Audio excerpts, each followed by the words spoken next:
কৰিছো কেতিয়া লাভ কৰিব লাখ লাখ গৃহকিনে চৰকাৰী ভূমি লগতে কেতিয়া ভূমিৰ পট্টা লাভ কৰিব ৰাজ্যৰ লাখ লাখ লোকে মুহূৰ্তত আমি সবিশেষ তথ্য জনোৱাৰ চেষ্টা কৰিম লগতে ভূমিৰ পট্টা লাভ কৰি ৰাজ্যৰ লাখ লাখ লোকে ইতিমধ্যে ঋণ লব পাৰিব বুলি ইতিমধ্যে ভাল এটা বৃহৎ ঘোষণা কৰিছে মন্ত্ৰী যোগেন মোহনে আৰু কি কৈছে মুহূৰ্তত ৰাজ্যৰ লাখ লাখ মহিলাৰ বাবে আজিৰ দিনটোত ভাল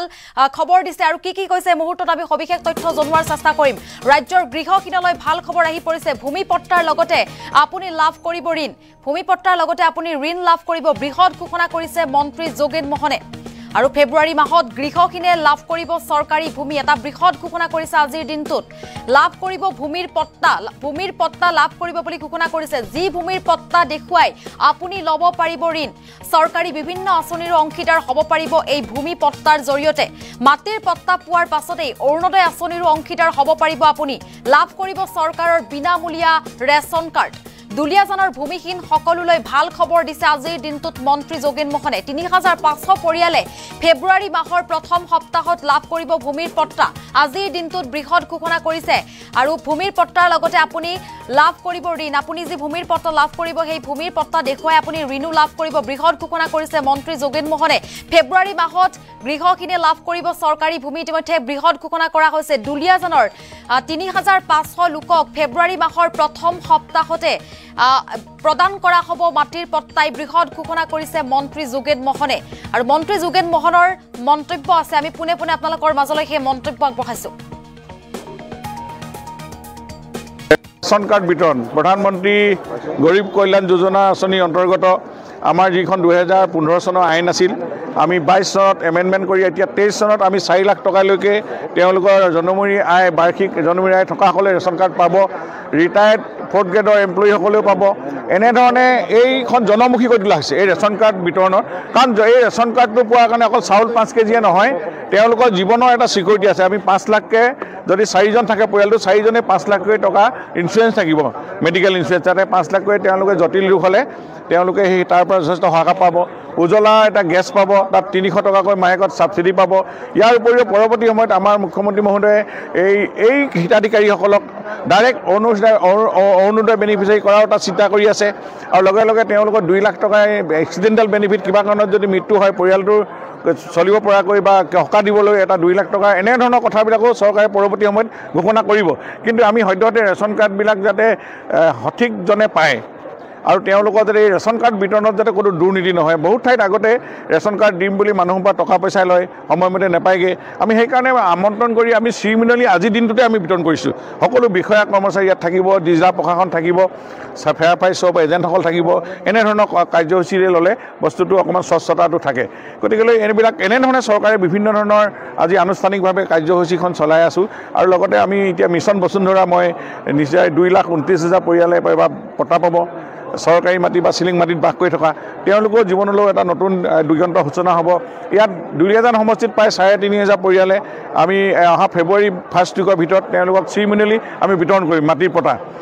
পট্টা তেওঁলোকে পাব আৰু তেওঁলোকে ম্যাদী পট্টা পাব আৰু তেওঁলোকৰ পট্টা মানে অকল মাটিৰ অধিকাৰী নহয় ই আত্মসন্মান আৰু গৌৰৱৰ প্ৰতীক মাটিৰ গতিকে এই পট্টাখন পোৱাৰ লগে লগে মানুহে এইখিনি যথেষ্টখিনি তেওঁ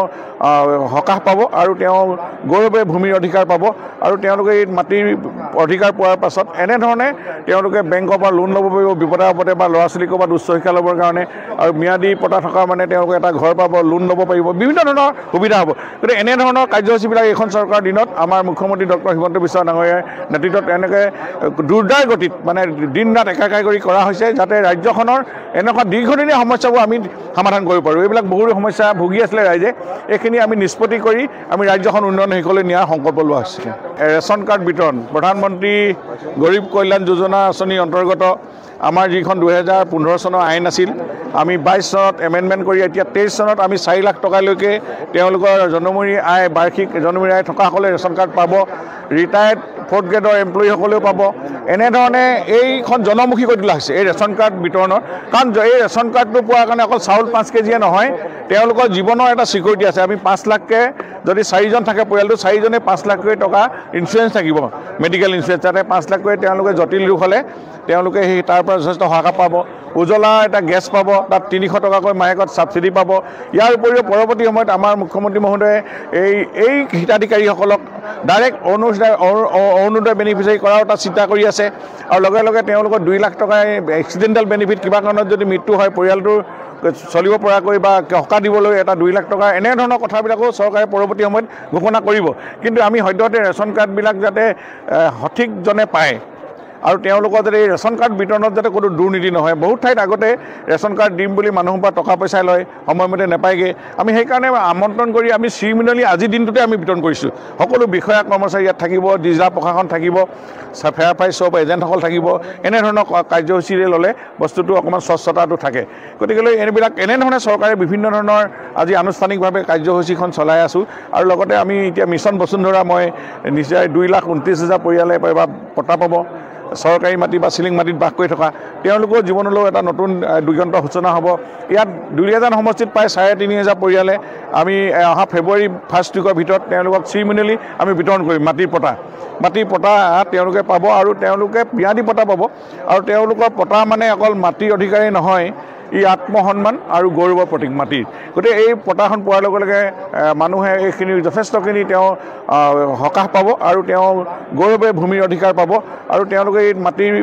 অধিকাৰ পোৱাৰ পাছত এনেধৰণে তেওঁলোকে বেংকৰ পৰা লোন ল'ব পাৰিব বিপদে আপদে, বা ল'ৰা ছোৱালীক ক'ৰবাত উচ্চ শিক্ষা ল'বৰ কাৰণে। আৰু ম্যাদী পটা থকা মানে তেওঁলোকে এটা ঘৰ পাব, লোন ল'ব পাৰিব, বিভিন্ন ধৰণৰ সুবিধা হ'ব। গতিকে এনেধৰণৰ কাৰ্যসূচীবিলাক এইখন চৰকাৰৰ দিনত আমাৰ মুখ্যমন্ত্ৰী ডক্টৰ হিমন্ত বিশ্ব ডাঙৰীয়াৰ নেতৃত্বত এনেকৈ দুৰ্দাৰ গতিত মানে দিন ৰাত একাকাৰ কৰি কৰা হৈছে, যাতে ৰাজ্যখনৰ এনেকুৱা দীৰ্ঘদিনীয়া সমস্যাবোৰ আমি সমাধান কৰিব পাৰোঁ। এইবিলাক বহু সমস্যা ভুগি আছিলে ৰাইজে, এইখিনি আমি নিষ্পত্তি কৰি আমি ৰাজ্যখন উন্নয়ন শিখৰলৈ নিয়াৰ সংকল্প লোৱা হৈছে।